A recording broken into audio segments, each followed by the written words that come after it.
Joining me once again, and now that Typhoon Mawar has passed, is Krystal Paco-San Agustin. She is the communications director down at Adelup. She has had a very, very long night. Lots of information coming in. Krystal, probably the biggest thing from your perspective, at this point, figuring out everything that has to happen now that we are in a assessment and then a recovery phase. Would that be correct? Correct. Hafaday, Jason. Hafaday to the people of Guam.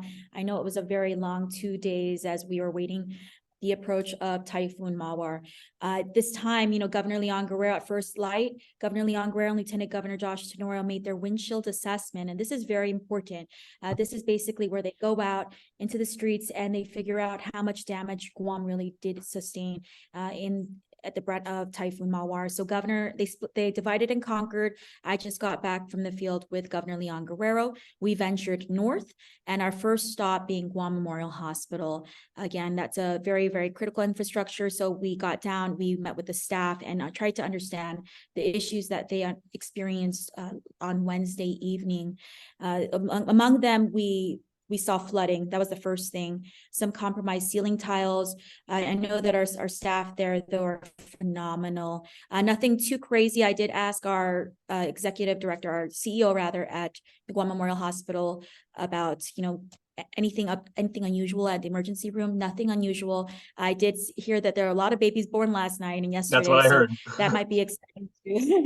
I heard there were at least 3 or 4 leading up to Maywar's approach. Governor Leon Guerrero, Governor Leon Guerrero did convey to the hospital staff that, all eyes are on Guam and there's so much commitment to help us with recovery. She's in talks with the Guam National Guard, Health and Human Services, and the Admiral to ensure that all the resources are deployed. We also had with us on our windshield assessment, I think this is a critical piece, our partner from FEMA, our federal family with us, and his name is Bern Ruiz, and he could firsthand see the damages that were sustained at the hospital and how they bared the night last night. Then we proceeded to the rest of the north.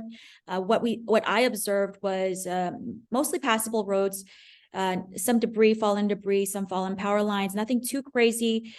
We did see some damage to substandard homes. We're grateful to see that most people are taking the warnings when we ask them not to go on the roads just yet.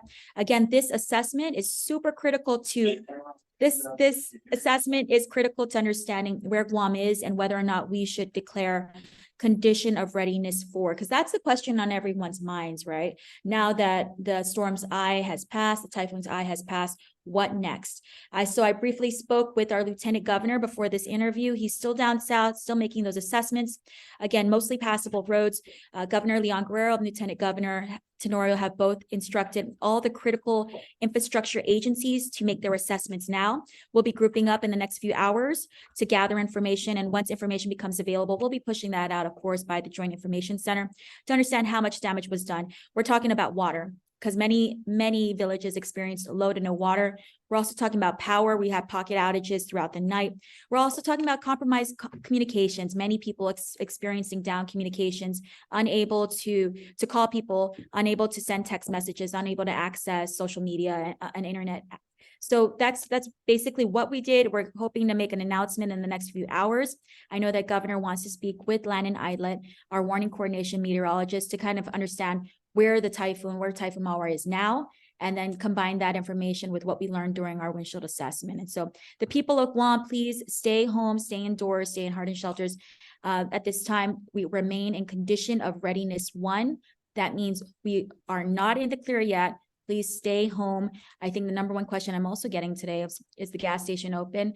At this time, no gas stations are open, and that's just more reason to stay home. And again, it's kind of like the point is, the information that you seek, my friends, is forthcoming, but you got to let the officials go out there, make those assessments, line everything up, figure out, what's going to happen and in what order. But, just please let our designated, professionals just do the work, because it is going to come out like in very short order. But, you make it easier on them if, you just give them time to work.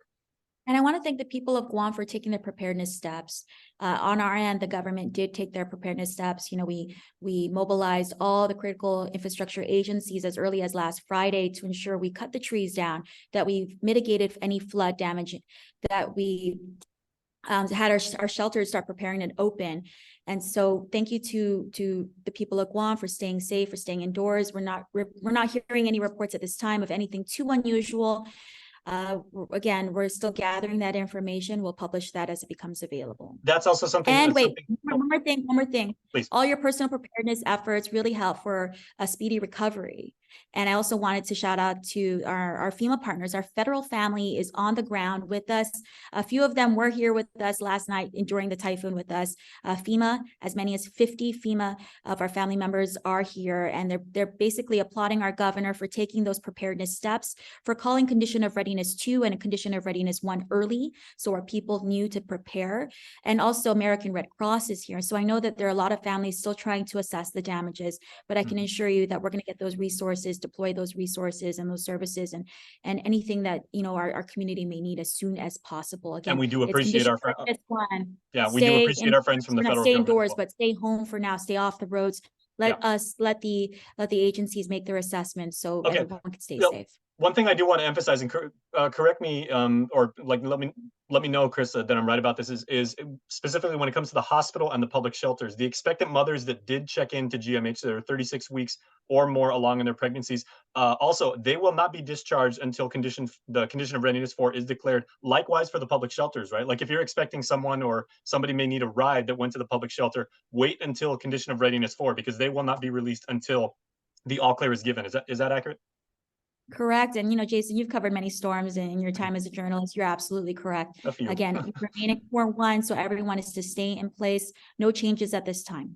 Okay. Let me ask you, just to wrap up though, because, you know, you were in the car as the governor was doing, you know, her, the windshield assessment, and, you know, she's our head of state, right? She's our MAGA Haga. You know, she can be very, very tough as nails, and, you know, she's putting her game face on, but, you know, at times she can also wear a heart on her sleeve. When you were going around seeing, you know, the damages and seeing the result of these, you know, these gale force winds and everything like that, what was her reaction, and how was she, you know, responding to, like, you know, seeing the conditions? You said the roads are passable, but like, I think the word is relief.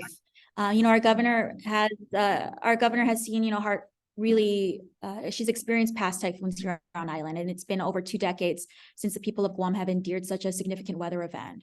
And so I think, you know, so much has changed, especially we've hardened our shelters, we've hardened our infrastructure. We don't live in tin shacks anymore, where typhoons past had totally flattened Guam. And so we were relieved to see that most structures were still there, most minimal damage, passable roads, among others. So to the people of Guam, just stay in place while we assess the damages, and we begin that road to recovery and deploy the resources to you. All right. Well, good luck, and good job by your community by doing what was right, so that you folks can get us back on track. So, Krystal, thank you very much, and we hope you and your family fared well during the typhoon. Thank you so much. Please be safe. All right. The information you are seeking, once again, everybody, is coming out very, very soon. Please stay tuned. There is more coming up.